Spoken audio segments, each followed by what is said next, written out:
A new exhibit opening tomorrow at the Holland Museum will showcase the history of the Idlewild resort community. News 8's Kyle Mitchell explains the significance of the destination and has a preview of the items on display.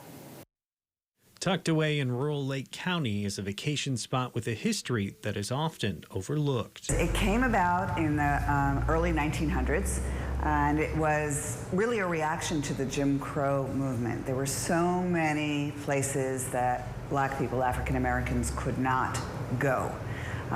They didn't have places to vacation. They didn't have places where they felt really comfortable in their own skin. You can see that it's signed by Ricky Levine, the executive director of the Holland Museum, says a new exhibit, Black Eden, Idlewild Past, Present, and Future, highlights the significance of the popular Michigan retreat. People could find a place where they could own property, where they could relax, where they could entertain, where they could commune with nature, with one another.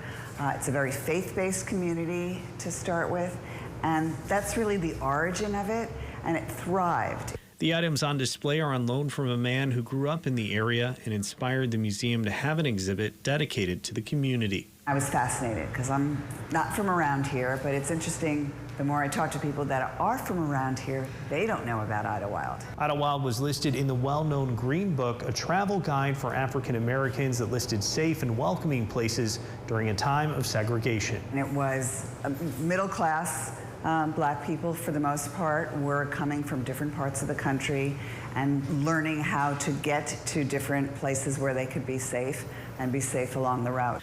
The exhibit also highlights some of the big stars who performed there. Another highlight is a quilt from an Idlewild church showing names of people who lived there during that time period.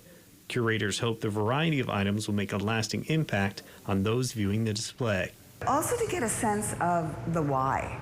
And you'll ascertain that from a number of different things in the exhibit. Why this place existed, why the people that made it into their communities did so, and why it's relevant today, too. The exhibit will be paired with other activities that include events on the history of music performed in Idlewild, conversations with people who grew up in the area, and a guided bus tour leaving from Holland. Efforts are underway to restore and preserve Idlewild for future generations. It should be something that's revitalized and used today as much as it was in its heyday. In Holland, Kyle Mitchell, News 8.